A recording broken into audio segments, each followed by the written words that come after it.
Pendidikan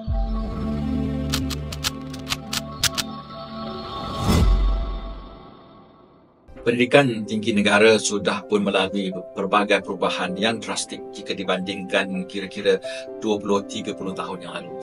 Kalau kita lihat sejarahnya, perbezaan yang sangat ketara telah berlaku dalam negara di antara pendidikan tinggi konvensional dan juga TVET. Pada satu ketika dulu, TVET dilihat sebagai second class ataupun pengajian kelas kedua. Tapi pada hari ini, TVET sudah pun berada sama level, sama taraf dengan program ataupun pengajian tinggi konvensional. Justru masyarakat dalam negara diharapkan supaya tidak lagi membezakan di antara pengajian TVET dan juga pengajian konvensional, kerana pada hari ini seluruh dunia telah pun memberi pengiktirafan yang sama rata, sama ada mereka yang memilih TVET ataupun sebaliknya.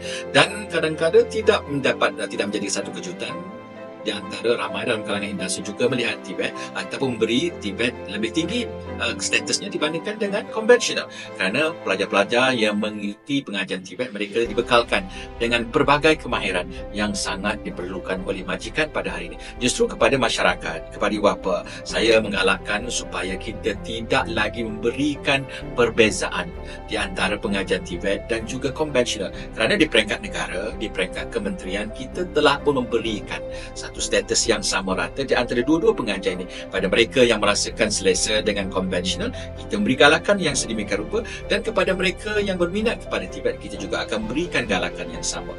Di peringkat MQA, kita sentiasa committed. Kita akan sentiasa memastikan mereka yang mengikuti pengajian TVET ataupun konvensional, mereka juga mempunyai kelayakan yang sama. Sudah tidak ada perbezaan di antara mereka. Justru pada masyarakat, terutamanya kepada ibu-bapa, sekiranya anak-anak berminat untuk mengikuti pengajian TVET, maka kita seharusnya memberikan galakan yang padu kepada mereka, kerana masa depan mereka juga akan cerah sama seperti konvensional, dan kadang-kadang mereka mempunyai masa depan yang jauh lebih cerah kerana mereka dibekalkan bukan sekadar dengan teori, tapi apa yang lebih penting, mereka juga dibekalkan dengan kemahiran yang sangat-sangat diperlukan oleh majikan pada hari ini, sama ada dalam ataupun di luar negara. Jadi kami di peringkat MQA sentiasa committed dan akan sentiasa memberi sokongan padu kepada mereka yang memilih TVET sebagai laluan kerjaya mereka di masa akan datang.